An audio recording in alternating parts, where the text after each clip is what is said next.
Effect ന്യൂസിലേക്ക് എല്ലാവർക്കും സ്വാഗതം. അലയുമ്പോൾ ഇവരെല്ലാം വിദേശത്തേക്ക് പോവുകയാണ്. ഇവിടെ എത്ര റാങ്ക് ലിസ്റ്റുകളാണ് ഈ സംസ്ഥാനത്ത് തള്ളിക്കളഞ്ഞിരിക്കുന്നത്?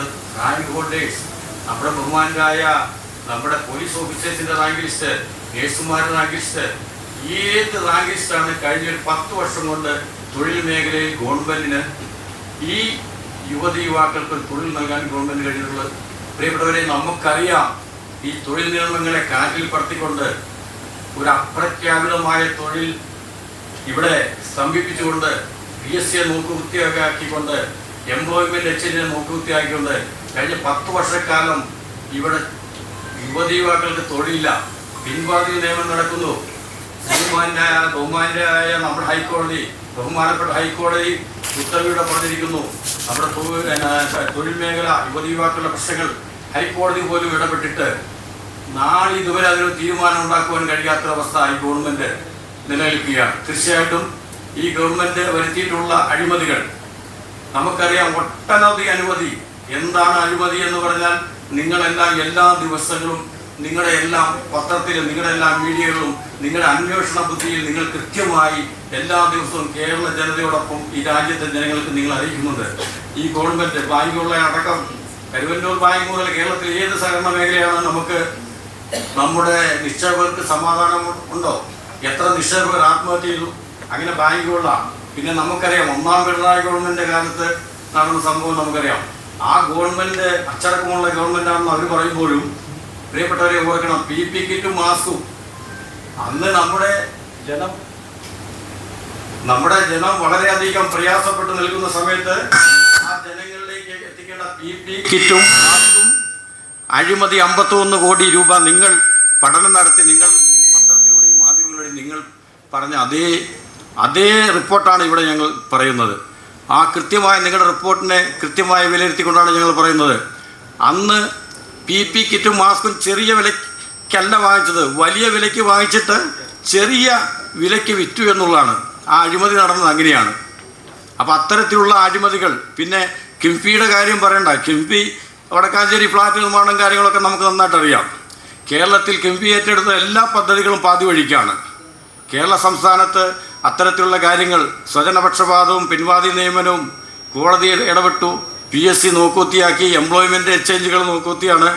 പിന്നെ ഈ അടുത്ത കാലത്ത് നിങ്ങളൊക്കെ ഇവിടെ ഉണ്ടായിട്ട് പോലും ഇവിടെ PR വർക്കിലൂടെ നമ്മളെ ബഹുമാനപ്പെട്ട നമ്മുടെ മഹാനടൻ മോഹൻലാലുമായിട്ടൊരു സംഭവം ഇവിടെ നടന്നു. മുഖ്യമന്ത്രിയുടെ കാര്യങ്ങൾ പ്രകീർത്തിച്ചുകൊണ്ടൊരു സംഭവം നടന്നു.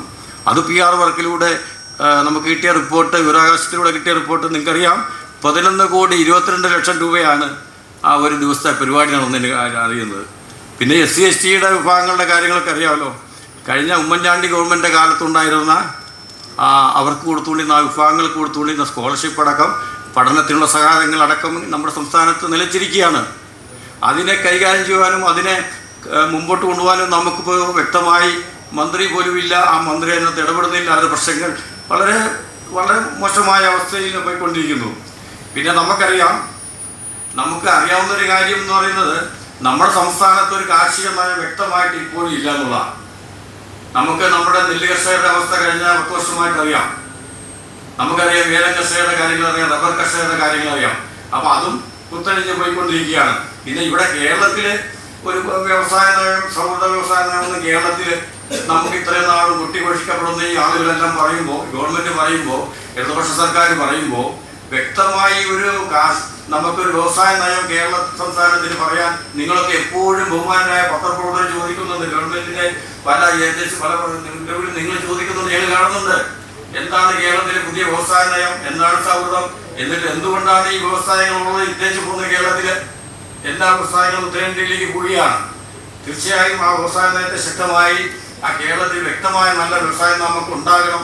അതിന് നിങ്ങളുടെ എല്ലാം പത്രപ്രവർത്തകരുടെ എല്ലാം നിങ്ങളുടെ എല്ലാം പിന്തുണ ഉണ്ടാവും. നമ്മുടെ സംസ്ഥാനത്തുണ്ടത്. തീർച്ചയായും ഹേമ കമ്മീഷന്റെ കാര്യം എന്തായി? ഹേമ കമ്മീഷൻ എത്ര വർഷം ഗവൺമെന്റ് പൂഴ്ത്തിവെച്ചു?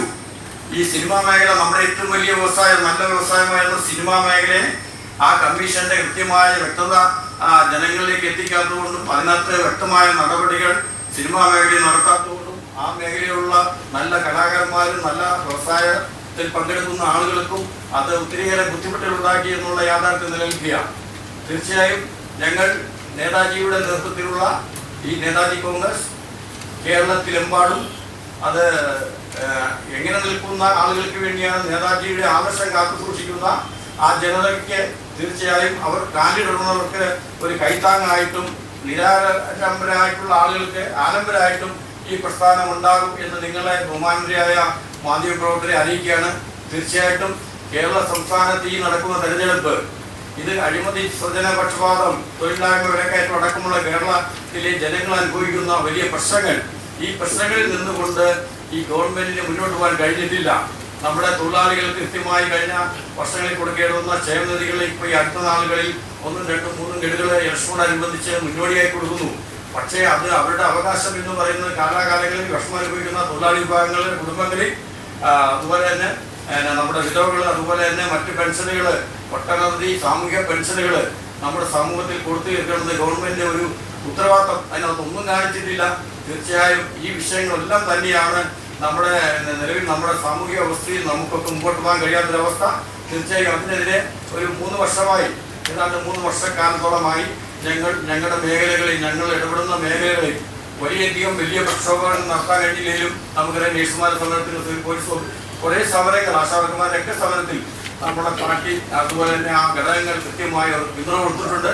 തീർച്ചയായും ഈ തെരഞ്ഞെടുപ്പ്, മാറ്റത്തിന്റെ തെരഞ്ഞെടുപ്പ്, കേരളത്തിലെ പോലീസ് നായകടക്കമുള്ള ജനങ്ങൾക്ക് വിഷമകരമായ അവസ്ഥയിലുള്ള ജനജീവിതം ദുസ്സഹമായിരിക്കുന്ന ഒരവസ്ഥയിൽ അത് തിരിച്ചു വരുന്നതിന് വേണ്ടിയുള്ള ഒരു പോരാട്ടത്തിൻ്റെ കൂടെ ഈ ജനതയോടൊപ്പം കേരളത്തിലെ നേതാജി കോൺഗ്രസ് ഉണ്ടാകും. നിങ്ങളുടെ എല്ലാവരുടെയും സഹകരണം ഒരു മാറ്റത്തിന് വേണ്ടി നമ്മുടെ സമൂഹത്തിൽ ഉണ്ടാകുന്ന ജനാധിപത്യ പ്രക്രിയകൾ, അത് പഴയ ആ ആദർശം, നമ്മൾ അനുഭവിച്ച പഴയ ആദർശം തിരിച്ചു കൊണ്ടുവരുന്നതിന് വേണ്ടി നമ്മുടെ യുവാക്കളിലൂടെ, നമ്മുടെ പ്രിയപ്പെട്ട യുവാക്കളിലൂടെ, പഠിക്കുന്ന വിദ്യാർത്ഥികളിലൂടെ നമുക്ക് ആ പഴയ സംസ്കാരം നമ്മുടെ രാജ്യത്ത് ഉണ്ടാകുന്നതിന് വേണ്ടി ഞങ്ങളുടെ ഒരു പരിശ്രമം തുടങ്ങിയിരിക്കുന്നു. നിങ്ങളുടെ എല്ലാ അകവഴിഞ്ഞ സഹകരണം നമ്മുടെ സമൂഹത്തിനും സംസ്ഥാനത്തിനും രാജ്യത്തെ ജനങ്ങൾക്ക് വേണ്ടി ഇവിടുത്തെ പത്രമാധ്യമ സുഹൃത്തുക്കളുടെ വലിയ സഹകരണം, അവരുടെ ആ ഒരു വീക്ഷണം, അവരുടെ ആ ഒരു വലിയ വിജിലൻ്റായിട്ടുള്ള പ്രവർത്തനം ഞങ്ങൾ നിങ്ങളെ സ്വാഗതം ചെയ്യുകയും നിങ്ങളുടെ പ്രവർത്തനത്തിന് എല്ലാവിധ പിന്തുണയും ഞങ്ങളും തരുന്നു. ഞങ്ങൾക്ക് എല്ലാവിധ പിന്തുണയും നിങ്ങളിൽ നിന്നുണ്ടാകുമെന്ന് അഭ്യർത്ഥിക്കുന്നത്. വാർത്തകളും വിശേഷങ്ങൾക്കും ഒട്ടും പഞ്ഞമില്ലാത്ത ലോകത്താണ് നാം ജീവിക്കുന്നത്. മറ്റൊരു വാർത്തയും വിശേഷവുമായി വേഗം കണ്ടുമുട്ടാൻ പറ്റും. എല്ലാവർക്കും നന്ദി, നമസ്കാരം.